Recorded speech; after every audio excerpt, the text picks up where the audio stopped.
Assalamualaikum warahmatullahi wabarakatuh.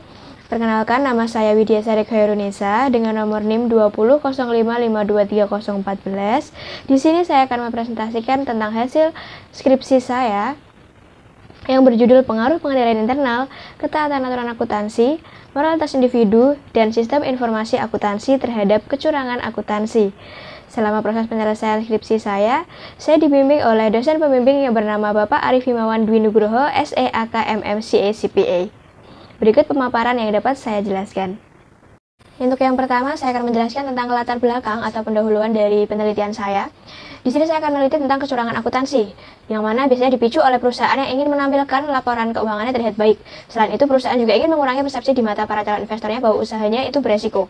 Secara umum, para pemimpin suatu organisasi atau perusahaan lebih berpeluang untuk melakukan kecurangan dibanding karyawannya. Seringkali, manajer melakukan kecurangan untuk kepentingan perusahaan, yaitu salah saji yang timbul akibat kecurangan laporan keuangan yang disengaja. Sementara karyawan terlibat dalam tindakan kecurangan untuk keuntungan pribadinya sendiri. Misalnya, salah saji yang berupa penyalahgunaan aktiva. Salah saji yang berasal dari penyalahgunaan aktiva meliputi penggelapan aktiva yang mengakibatkan laporan keuangan yang disajikan tidak sesuai dengan prinsip-prinsip akuntansi yang sudah berlaku. Salah satu contoh dampak atau konsekuensi yang ditimbulkan oleh kecurangan akuntansi tidak dapat dihindarkan, yaitu perusahaan akan mengalami kerugian yang signifikan karena hal tersebut.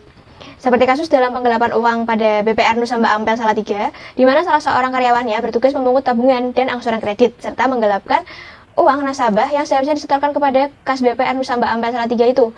Sejumlah uang yang digelapkan sejak bulan November 2018 sampai Mei 2019 mencapai 1 miliar rupiah.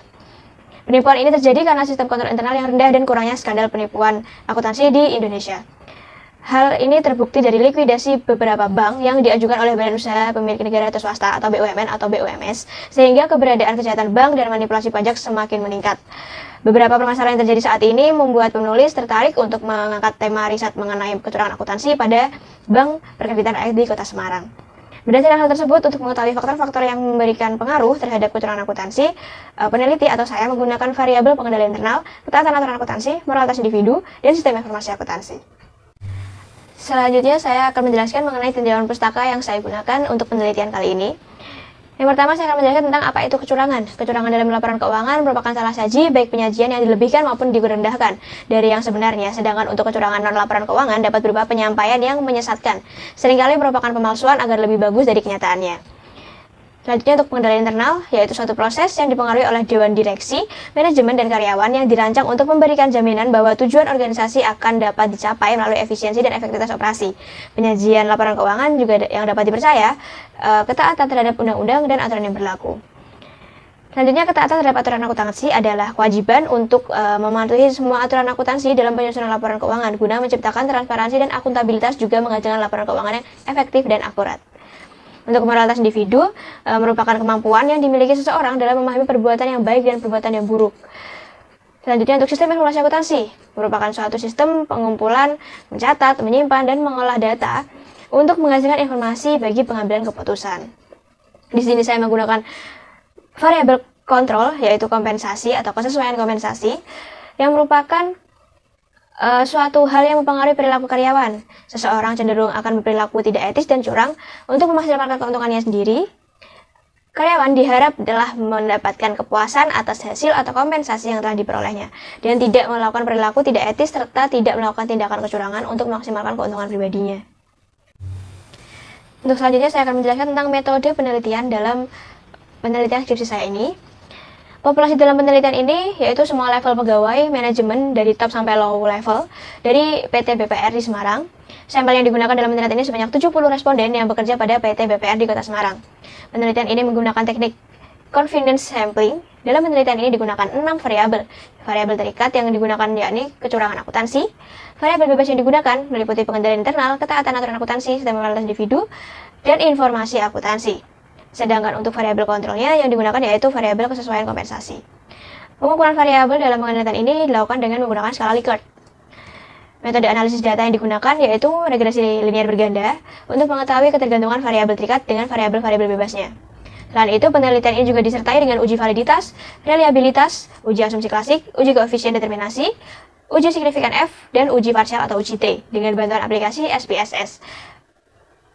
Berikut di sebelah kanan layar adalah kerangka pemikiran atau model dari penelitian ini.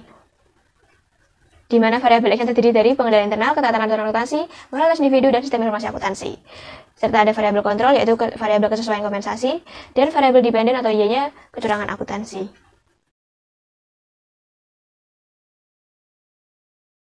Menjelaskan bahwa pengaruh pengendalian internal terhadap kecurangan akuntansi, yaitu dalam penelitian ini dinyatakan berpengaruh negatif, yang mana berarti ini mendukung hipotesis 1 untuk diterima. Yang kedua, pengaruh ketaatan aturan akuntansi terhadap kecurangan akuntansi. Dalam penelitian ini dinyatakan bahwa ketaatan aturan akuntansi berpengaruh negatif terhadap kecurangan akuntansi, yang berarti H2 atau hipotesis 2 diterima. Selanjutnya, pengaruh moralitas individu terhadap kecurangan akuntansi. Hasil penelitian ini membuktikan bahwa moralitas individu berpengaruh negatif signifikan pada kecenderungan kecurangan akuntansi, yang mana hal ini berarti H3 atau hipotesis 3 diterima. Untuk yang terakhir, pengaruh sistem informasi akuntansi terhadap kecurangan akuntansi. Dari penelitian ini disampaikan bahwa sistem informasi akuntansi berpengaruh negatif signifikan terhadap kecurangan akuntansi, yang berarti hipotesis 4 juga diterima.